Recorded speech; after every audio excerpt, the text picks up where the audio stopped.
Anger is such a powerful emotion.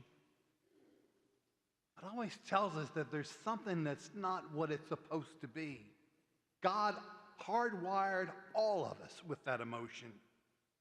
It can be used for great destruction, or it can be used for great good.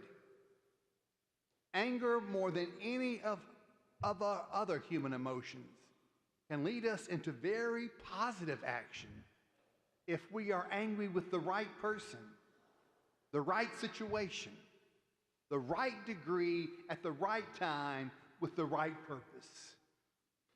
Being fully human, Jesus knew anger. And today we read from John's Gospel of Jesus cleansing the temple. One of the things to note is that this account comes in the second chapter of John's Gospel, at the beginning. Matthew, Mark, and Luke also relate this story, but they have it at the end. By putting the story of the cleansing of the temple at the beginning of his gospel, John is preparing us for the whole purpose for which he writes, which is to inform us that when we see Jesus, we see God. Jesus is the temple that contains God's presence.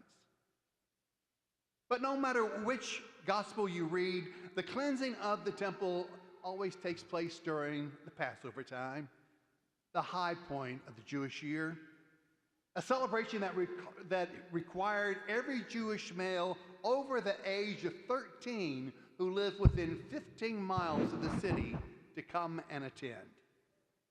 It was the time for offering sacrifices and thanksgiving for God's deliverance from slavery, remembering the Exodus journey to the Promised Land. And it was a time for paying taxes, which was used for the upkeep of the temple. Jesus does not come into the temple that day with a whip in his hand because he has something against Passover. It was during that meal on the night before he died for us that he gave us the sacrament of his body and blood. He does not have a whip in his hand because he has something against paying taxes. He'll send Peter to go fish so that Peter can pay for both Peter's and his taxes. It was the exploitation of people that put that whip in his hand. The temple tax could not be paid in Roman coins, since those coins were engraved with images of emperors and pagan gods. Temple tax could only be paid in temple coins. So a money exchange was involved. But inflated prices were charged to make that exchange happen. The animals brought for sacrifice, be they four-legged or fowl, had to be unblemished. Inspectors were engaged. If you brought a lamb from home, for say, and along the way that lamb got a scrape, that lamb was now unblemished and unable to be sacrificed. But not to worry, there were merchants nearby who could sell you an acceptable animal, but again, at an inflated price. With whip in his hands, he drove out the oxen, he scattered the sheep, he overturned the tables, and the money changers' coins went rolling.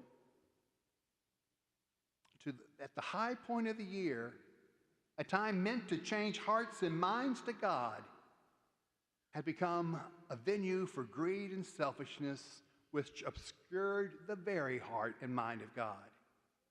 And Jesus will always push away from actions and decisions that keep us from God. Those making a living off the high holy days, they're now angry. What sign can you give us for doing this, they demand. Who do you think you are? They'll find out soon enough who Jesus is. Destroy this temple and I will raise it in 3 days, he says. On Easter morning, Jesus will show that he himself is the temple. He holds God's presence within. He's the one who will die and be raised on the third day.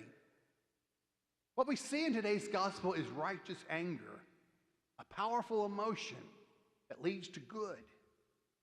Jesus cleanses the temple with a powerful force to get people to focus on the presence of God living, whom he came to reveal.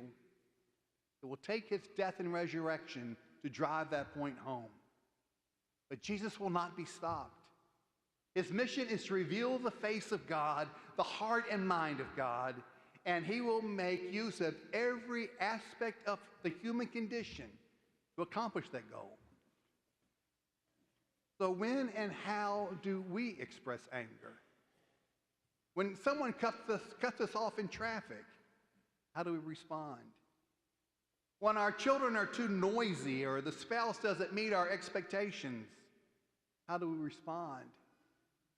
How do we respond when we're angry with someone or what someone has written on social media? When we're angry with someone who doesn't agree with us? When we look at our lives, we often discover that our anger is often quite selfish. We get angry because we're not getting what we want. And those are times when we know the destructive power of anger, where it has turned us in on ourselves. And anything that turns us in instead of out has the power to keep us from the presence of God. When we can use our anger for the good of another, then we're on to something. Do we ever get angry at systems that degrade the dignity of the human person? Do we ever get angry with how others are being treated? Does our anger ever call us into action to bring about good? Lent is calling us to destroy the temple of self and to put all things of this passing world into their right order so that we can be focused on the one thing that lasts, our relationship with the one who has shown us the face of his Father by his dying and rising on a cross. So we're now in the third week of Lent, and the question continues to intensify. What shall we die to in order that we may rise? What do we need to leave behind so that we can move on?